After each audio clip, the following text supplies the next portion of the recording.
পাক রব্বুল আলামিন কোরআনুল কারীমের ভিতরে আমাদেরকে কত সুন্দর করে জানিয়ে দিচ্ছেন, ওয়া ইযা কুরিয়াল কুরআনু ফাসতামিউ লাহু ওয়া আনসিতু লাআল্লাকুম তুরহামুন। জোরে বলুন আল্লাহু আকবার। সম্মানিত ভাইরা আমার, খেয়াল করে শুনবেন, আল্লাহ পাক রব্বুল আলামিন কোরআনুল কারীমের ভিতরে আমাদেরকে জানিয়ে দিচ্ছেন, তোমরা যখন কোরআনের কথাগুলো বলা হয়, কোরআন থেকে যখন কথা বলা হয়, তোমরা কথা বলার সময় নড়াচড়া করবা না, কথার ভিতরে কথা বলবা না। কথা যখন হয় কোরআন থেকে, দিল দিয়ে কথাগুলো শ্রবণ করতে হবে। তোমরা যদি দিল দিয়ে কথাগুলো শ্রবণ করতে পারো, আমি তোমাদের জন্য রহমতের ফেরেশতা পাঠিয়ে দেব। জোরে বলেন সুবহানাল্লাহ। সম্মানিত ভাইরা আমার, খেয়াল করে শুনবেন, আল্লাহ পাক রব্বুল আলামিন মানব জাতির কল্যাণের জন্য এমন একটি কিতাব, এমন একটি বিধান দুনিয়ায় প্রেরণ করলেন, যে কিতাব অনুযায়ী জীবন যাপন যদি আমরা করতে পারি, তাহলে কোনো বান্দার দ্বারা কিন্তু গুনাহ বা কোনো অশ্লীল কাজের ভিতরে যাওয়া সম্ভব না। সম্মানিত হাজিরিন, খেয়াল করে শুনুন, আল্লাহ পাক রব্বুল আলামিন কোরআনুল কারীমের ভিতরে বলেন, কিতাবুন আনজালনাহু ইলাইকা লিতুখরিজান নাসা মিনাজ যুলুমাতি ইলান নূর। জোরে বলুন আল্লাহু আকবার। সম্মানিত ভাইরা আমার, খেয়াল করে শুনুন, আল্লাহ পাক রব্বুল আলামিন এই আয়াতের ভিতরে আমাদেরকে জানিয়ে দিচ্ছেন যে কিতাবুন আনজালনাহু ইলাইকা লিতুখরিজান নাসা মিনাজ যুলুমাতি ইলান নূর। আল্লাহ পাক রব্বুল আলামিন এই কিতাবকে মানব জাতির কল্যাণের জন্য দুনিয়ায় পাঠাইলেন। কিতাবুন আনজালনাহু ইলাইকা লিতুখরিজান নাসা মিনাজ যুলুমাত। যুলুমাত মানে হলো অন্ধকার। এই কিতাব মানুষকে অন্ধকার পথ থেকে আলোর পথে নিয়ে আসে। জোরে বলেন সুবহানাল্লাহ। এই কিতাব অনুযায়ী যে মানুষ, যে ব্যক্তি এই কিতাব অনুযায়ী জীবন যাপন করতে পারবে, এই কিতাব অনুযায়ী যদি আমরা জীবন যাপন করতে পারি, তাহলে কিন্তু এই কিতাব অনুযায়ী আমরা জীবন যাপন করলে আমাদের দ্বারা কিন্তু কোনো গুনাহ হওয়া সম্ভব না। আমরা কিন্তু দুনিয়াতে কোনোভাবে কোনো গুনাহের ভিতরে যেতে পারতাম না। সম্মানিত ভাইরা আমার, খেয়াল করুন, আজকে আলোচনার বিষয় আমি নিয়েছি, আমরা তাকওয়া কিভাবে অর্জন করব, তাকওয়াবান কিভাবে হব। সম্মানিত ভাইরা আমার, খেয়াল করে শুনুন, আল্লাহ পাক রব্বুল আলামিন কোরআনুল কারীমের ভিতরে জানিয়ে দিচ্ছেন, ইয়া আইয়ুহাল্লাযীনা আমানুত্তাকুল্লাহা ওয়া কুনু মা'আস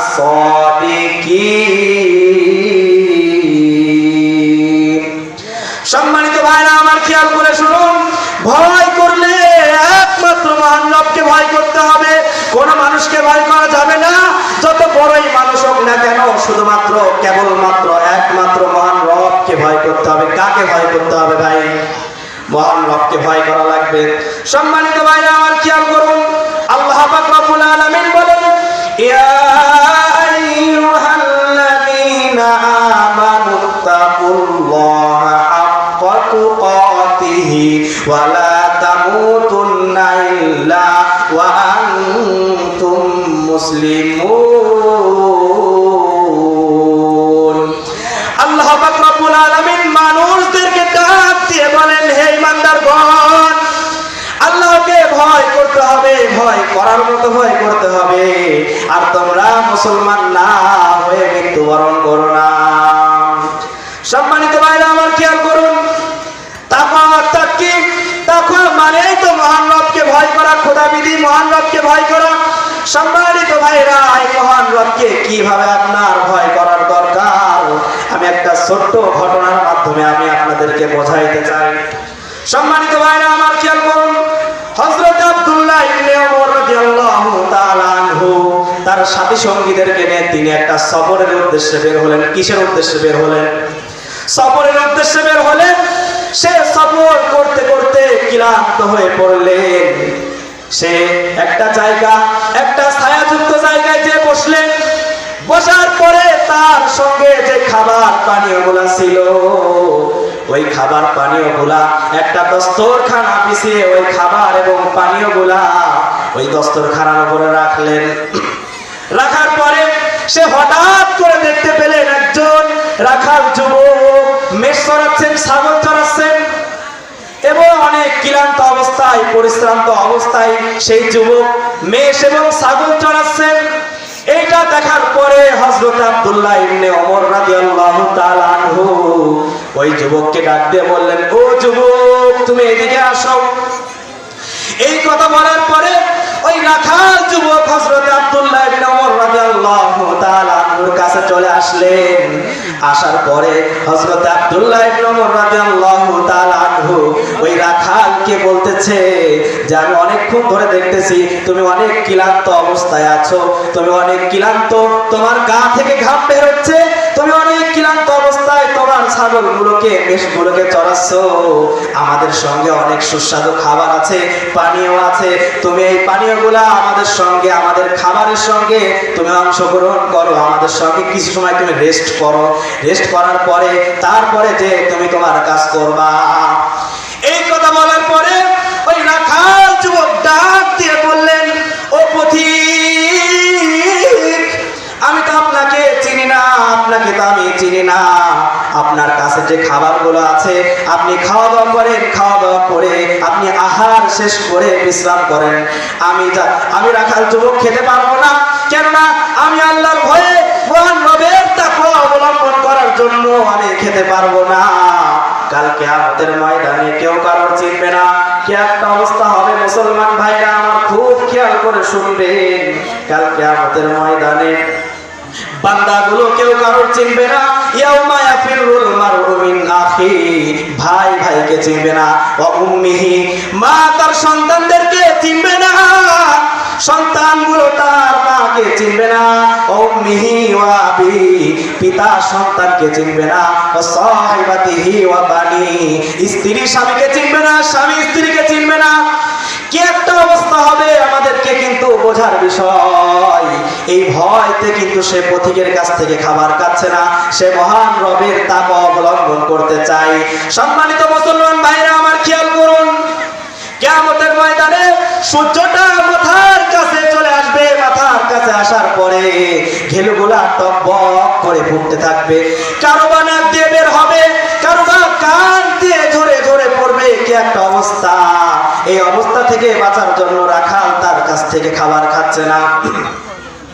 সম্মানিত ভাইরা আমার খেয়াল করুন, হযরত আব্দুল্লাহ ইবনে ওমর রাদিয়াল্লাহু তাআলা আনহু এই দৃশ্য, এই কথা শোনার পরে সে আশ্চর্য হয়ে গেলেন, অবাক হয়ে গেলেন। অবাক দৃষ্টিতে তার দিকে তাকিয়ে থাকলেন যে একজন রাখাল মানুষ, যে কিনা ক্লান্ত পরিশ্রান্ত অবস্থায় সে ছাগল চড়াচ্ছে, মেষ চড়াচ্ছে, আর একমাত্র সাধারণ একটা যুবক, রাখাল যুবক, তার তাকওয়া মহান রবের প্রতি কি পরিমাণ ভয়! এইটা আব্দুল্লাহ ইবনে ওমর রাদিয়াল্লাহু তাআলা আনহু চেক করতে চাইলেন, আসলে তার ঈমানটা এত শক্ত কিনা আমি তাকে চেক করতে চাই, পরীক্ষা করতে চাই। সম্মানিত মুসলমান ভাইরা আমার খেয়াল করুন, যেই কথা সেই কাজ। এই কথা বলার পরে হযরত আব্দুল্লাহ ইবনে ওমর রাদিয়াল্লাহু তাআলা আনহু তাকে চেক করার জন্য বললেন, তোমার কাছে তো অনেকগুলা ছাগল আছে, অনেকগুলা ছাগল আছে, এইখান থেকে একটা ছাগল তুমি আমাকে বিক্রি করে দাও। এই বিক্রি করার জন্য তোমাকে আমি এর বিনিময়ে কিছু টাকা দেবো। কি দেবো ভাই? টাকা দেবো। এই কথা বলার পরে বললো, তোমাকে এর বিনিময়ে আমি কিছু টাকা দেবো এবং তোমাকে কিছু গোশত হাদিয়া দেবো।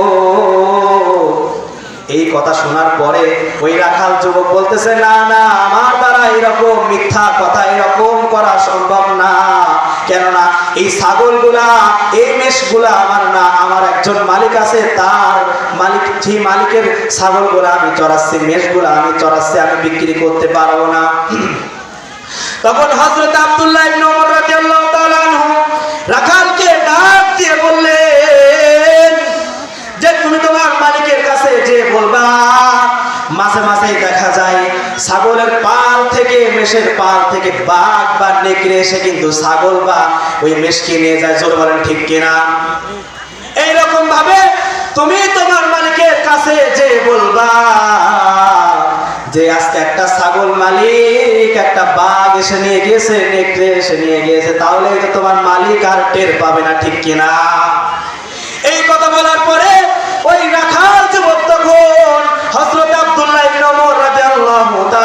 মালিককে বললেন, না না, এত বড় মিথ্যা কথা বলা আমার দ্বারা সম্ভব না।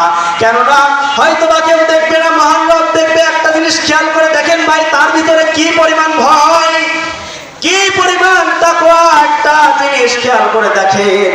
ওই রাখাল যুবক তখন বললেন, আমি যদি আমার মালিকের কাছে যে বলি ছাগল একটা কেন 5টাও যদি আপনার কাছে বিক্রি করে দিয়ে, আমি যদি আমার মালিকের কাছে যে বলি যে 5টা ছাগল আজকে বকরি বা বাঘ এসে খেয়ে গিয়েছে মালিক, আমি আর কি করব? মালিক কিন্তু আমার কথা বিশ্বাস করবেন।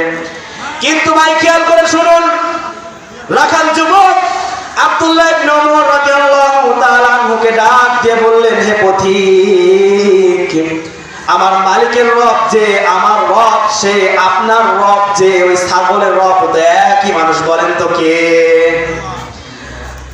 এই কাজটা যদি আজকে আমি করে ফেলি, দুনিয়ার কোনো মানুষ জানবে না, আমার মালিক জানবে না, আপনি আর আমি ছাড়া কেউ জানবে না।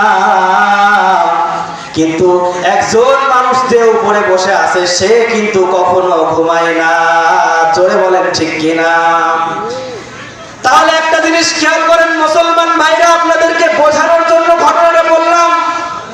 আমরা মুসলমান এই রকম জাতি হয়ে গেছি, আমাদের কোনো গুনাহ করার আগে বিন্দু পরিমাণ কিন্তু চিন্তা আসে না, ভয় আসে না, ঠিক কিনা? আমরা মুসলমান জাতি এখন শুধুমাত্র গুনাহ করতে ব্যস্ত, গুনাহ নিয়ে এত পরিমাণ ব্যস্ত, আর দুনিয়াতে কিভাবে অহংকার করে চলা যায়, দাম্ভিকতা নিয়ে চলা যায়, এইখানে ব্যস্ত। জোরে বলেন ঠিক কিনা? সম্মানিত হাজিরিন, আমরা কোরআনের মাহফিলে বসেছি, কোরআন থেকেই কথা বলবো। সম্মানিত মুসলমান, কোরআনের মাহফিলে বসেছি, কোরআন থেকেই কথা বলবো। কোন দলের পক্ষে বিপক্ষে আমি কথা বলবো না, আওয়ামী লীগের পক্ষে বিপক্ষে কথা বলবো না, বিএনপির পক্ষে বিপক্ষে কথা বলবো না, জামাত ইসলাম, জাতীয় পার্টি, জাসদ বাসদ কোন দলের পক্ষে বিপক্ষে আমি কথা বলবো না। কিন্তু মুসলমান, ইমানের দাবিতে মুসলমান হিসাবে একটা কথা বলতে চাই, আমরা মুসলমান কোরআনের মাহফিলে বসেছি, কোরআন থেকেই কথা বলবো। জোরে বলেন ঠিক কিনা? এই কোরআনকে নিয়ে যদি উল্টা পাল্টা কথা বলা হয়, ইসলামকে নিয়ে উল্টা পাল্টা কথা বলা হয়, রাসূলকে নিয়ে কটূক্তি করা হয়, আমরা মুসলমান ছেড়ে দেব না, দেব না, দেব না। জোরে বলেন ঠিক কিনা? সম্মানিত হাজিরিন, খেয়াল করে শুনবেন, হযরত ইব্রাহিম আলাইহিস সালামকে আগুন পারে নাই পুরাইতে, হযরত ইসমাঈল আলাইহিস সালামকে বিশাল ধারালো ছুরি পারে নাই জবাই করতে, হযরত ইউনূস আলাইহিস সালামকে বিশাল মাছ পারে নাই গিলতে, হযরত মুসা আলাইহিস সালামকে বিশাল সমুদ্র পারে নাই ডুবাইতে। কথা যেমন সত্য, ঠিক এই কথাও সত্য।